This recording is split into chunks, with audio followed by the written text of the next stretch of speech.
নমস্কার বন্ধুরা, আমি অনিন্দিতা। আমি তোমাদের আজকে জানাবো যে এবছর নীলষষ্ঠী কবে পড়েছে, কি কারণে নীলষষ্ঠী করা হয়, আর কবে থেকে এই নীলষষ্ঠী শুরু হয়েছে সেটা নিয়েও একটা বিশেষ গল্প আছে, সেটাও আমি তোমাদেরকে জানাবো। তো সমস্ত কিছু জানতে হলে ভিডিওটা স্কিপ না করে শেষ পর্যন্ত দেখতে থেকো।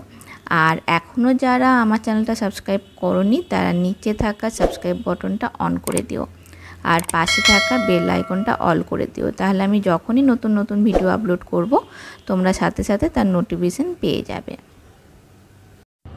আর তার সাথে সাথে জানাবো নীল পুজোর ব্রত পালনের কি কি উপকরণ লাগে আর কিভাবে পুজো করতে হয়, কি কি দিয়ে পুজো করতে হয়, সমস্ত কিছুই আমি জানাবো। নীলষষ্ঠী পালনের প্রথা কিভাবে শুরু হয় সেই বিষয়ে একটি ব্রতকথা পরিচিত আছে। নীলষষ্ঠী পালনের আগে সেই ব্রতকথা জেনে নিন। একদা এক অত্যন্ত ধর্মপ্রাণ ব্রাহ্মণ ও ব্রাহ্মণী ছিলেন। তারা মন দিয়ে ঈশ্বরের আরাধনা করতেন, কিন্তু তাদের সবকটি সন্তান একে একে মারা যায়। এই প্রচণ্ড আঘাতে ঈশ্বরের উপর থেকে বিশ্বাস হারিয়ে ফেললেন ব্রাহ্মণ ও ব্রাহ্মণী। তখন তারা নিজেদের ঘর ত্যাগ করে মনের দুঃখে কাশীবাসী হন। কাশীতে গিয়ে একদিন ব্রাহ্মণী গঙ্গা স্নান সেরে মণিকর্ণিকা ঘাটে বসে আছেন। এমন সময় হঠাৎই এক বৃদ্ধ ব্রাহ্মণীকে এসে জিজ্ঞেস করেন, কি ভাবছো মা? ব্রাহ্মণী তার সব সন্তানদের অকালে হারানোর দুঃখের কথা জানান ওই বৃদ্ধার কাছে। এক পুজো আরাধনা করেও তার সব কিছু বিফলে গেল বললেও চোখের জল ফেলেন তিনি। ওই বৃদ্ধা আসলে ছিলেন স্বয়ং মা ষষ্ঠী। ষষ্ঠী বুড়ি তখন ব্রাহ্মণীকে বলেন, বার ব্রত পুজো অর্চনা কখনো বিফলে যায় না। ঈশ্বরে বিশ্বাস রেখে ধর্মের পথ স্থির থাকলে তার ফল পাবেই। ব্রাহ্মণী কখনো নীলষষ্ঠীর ব্রত পালন করেছেন কিনা তা জিজ্ঞেস করেন তিনি। ষষ্ঠী দেবী ব্রাহ্মণীকে বলেন, চৈত্র সংক্রান্তির আগের দিন নির্জলা উপবাস রেখে মহাদেবের পুজো করবে।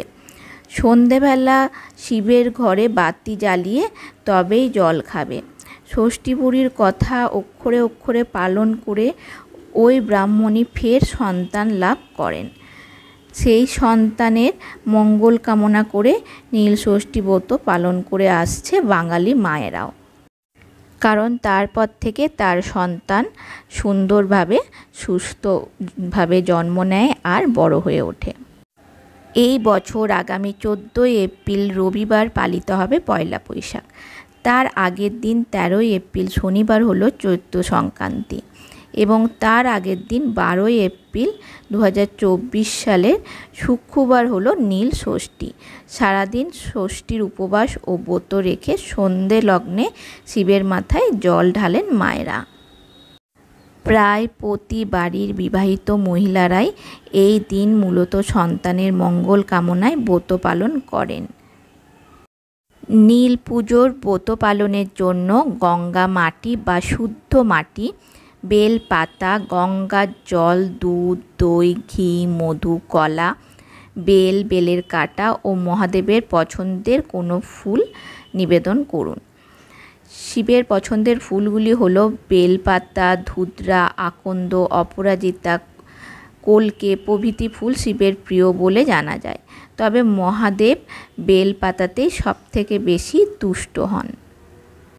নীলের পুজোয় অবশ্যই পঞ্চামৃত দেবেন।